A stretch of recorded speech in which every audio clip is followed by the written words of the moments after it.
Hello everyone, Aryan Hindi channel में आपका स्वागत है। आज हम जीत आपकी चैप्टर 1 नज़रिए का महत्व पेज 10 से तजर्बा, जो आपके नज़रिए को तय करने वाला कारक का सेकंड फैक्टर है। चलिए तो शुरू करते हैं। अलग अलग लोगों से मिले तजुर्बों के मुताबिक हमारा व्यवहार भी बदल जाता है। अगर किसी इंसान के साथ हमें अच्छा अनुभव मिलता है तो उसके बारे में हमारा नज़रिया अच्छा होता है, पर बुरा अनुभव मिलने पर हम सावधान हो जाते हैं। अनुभव और घटनाएं हमारी ज़िंदगी के संदर्भ बिंदु, रेफरेंस पॉइंट बन जाते हैं। हम उनसे नतीजे निकालते हैं जो भविष्य के लिए मार्गदर्शन की भूमिका निभाते हैं। थर्ड है शिक्षा, एजुकेशन। शिक्षा औपचारिक और अनौपचारिक दोनों तरह की होती है। आजकल हम लोग सूचनाओं के सागर में गोते लगा रहे हैं, लेकिन ज्ञान और समझदारी का अकाल पड़ा हुआ है। ज्ञान को योजनाबद्ध ढंग से समझदारी में बदला जा सकता है और समझदारी हमें कामयाबी दिलाती है। शिक्षक की भूमिका काफ़ी महत्वपूर्ण होती है। उसका प्रभाव अनंत काल तक रहता है। इसके असर की लहरें अनगिनत हैं। शिक्षा ऐसी होनी चाहिए जो हमें केवल रोजी रोटी कमाना नहीं, बल्कि जीने का तरीका भी सिखाए। सकारात्मक नज़रिए वाले लोगों को कैसे पहचानें? जिस तरह सेहत खराब ना होने का मतलब अच्छी सेहत नहीं होता, उसी तरह किसी इंसान के नकारात्मक न होने का मतलब यह नहीं होता कि वह सकारात्मक है। सकारात्मक नज़रिए वाले लोगों की शख्सियत में कुछ ऐसी खासियतें होती हैं जिनकी वजह से उन्हें आसानी से पहचाना जा सकता है। ऐसे लोग दूसरों का ख्याल रखने वाले, आत्मविश्वास से भरे, धीरज वाले और विनम्र होते हैं। ये लोग खुद से और दूसरों से काफ़ी ऊंची उम्मीदें रखते हैं। उन्हें अच्छे नतीजे हासिल होने की आशा रहती है। सकारात्मक नज़रिए वाला आदमी हर मौसम में फलने वाले 12मासी फल जैसा होता है। उसका हमेशा स्वागत किया जाता है। सकारात्मक नज़रिए के फ़ायदे, the benefits of positive attitude. सकारात्मक नज़रिए के कई फ़ायदे होते हैं।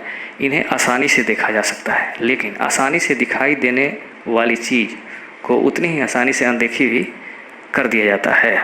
सकारात्मक नज़रिए के फ़ायदे। सकारात्मक नज़रिया आपके लिए फ़ायदेमंद। शख्सियत खुशनुमा हो जाती है, जोश पैदा होता है, ज़िंदगी का आनंद बढ़ जाता है, आपके अगल बगल के लोगों को प्रेरणा मिलती है, आप समाज में महत्वपूर्ण योगदान देने वाले सदस्य और राष्ट्र की संपत्ति बन जाते हैं। संस्थाओं के लिए उत्पादकता बढ़ जाती है, टीम भावना बढ़ती है, समस्याएं हल हो जाती हैं, गुणवत्ता बढ़ जाती है, माहौल आपके मुताबिक बनता है, वफादारी बढ़ती है, लाभ ज़्यादा मिलता है, मालिक, कर्मचारी और ग्राहक के बीच बेहतर संबंध बनते हैं, तनाव कम होता है। नकारात्मक नज़रिए के नतीजे। ज़िंदगी की राह रुकावटों से भरी पड़ी है, और अगर हमारा नज़रिया नकारात्मक हो तो अपने लिए सबसे बड़ी रुकावट हम खुद बन जाते हैं। नकारात्मक नज़रिए वाले लोगों के लिए दोस्ती, नौकरी, शादी और संबंधों को कायम रख पाना काफ़ी मुश्किल होता है।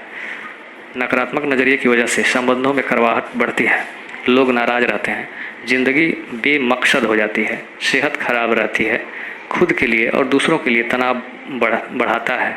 नकारात्मक नज़रिए की वजह से घर और कामकाज की जगह का माहौल बिगड़ जाता है। ऐसा आदमी समाज के लिए बोझ बन जाता है। ये लोग अपने नकारात्मक नज़रिए को छुआछूत रोग की तरह अपने आसपास के लोगों, आने वाली पीढ़ियों तक फैला देते हैं। अपने नकारात्मक नज़रिए से वाकिफ़ होने के बावजूद हम उसे बदलते क्यों नहीं हैं? इंसान का स्वभाव आमतौर पर बदलाव विरोधी होता है। हमें बदलाव तकलीफ देह लगता है। बदलाव का नतीजा अच्छा हो या बुरा, पर अक्सर इससे तनाव बढ़ता है। कई बार हम अपनी बुराइयों के साथ जीने में इतना आराम महसूस करते हैं कि बेहतरी के लिए होने वाले बदलावों को भी कबूल नहीं करना चाहते। हम बुरे ही बने रहना चाहते हैं।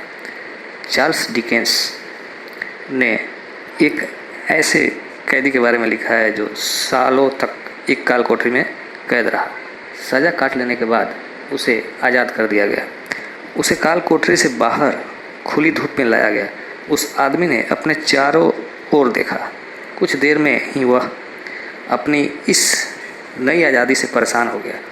उसने वापस काल कोठरी में जाने की इच्छा जाहिर की। वह आज़ादी और खुली दुनिया के बदलावों को कबूल करने के बजाय काल कोठरी, अंधेरे और हथकड़ियों में ही सुरक्षा और आराम महसूस कर रहा था, क्योंकि वह उन्हीं का आदी हो चुका था। इन दिनों भी कई कैदी ऐसा ही व्यवहार करते हैं।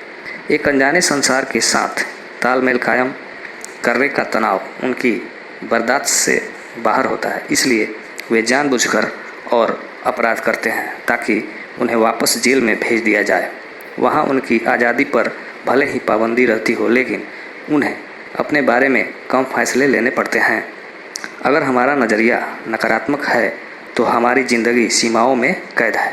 ऐसे नज़रिए की वजह से हमको अपने काम में सीमित कामयाबी ही मिल सकेगी, हमारे दोस्तों की तादाद कम होगी और हम जिंदगी का आनंद कम उठा पाएंगे। अगले अध्याय यानी चैप्टर में मैं सकारात्मक नज़रिए विकसित करने के तरीकों के बारे में चर्चा करूंगा। हो सकता है कि सकारात्मक नज़रिया विकसित करने के लिए हमको थोड़ा तनाव झेलना पड़े और बदलाव की वजह से अनिश्चितता सी महसूस हो, पर यकीनन हमें इसका लाभ मिलेगा।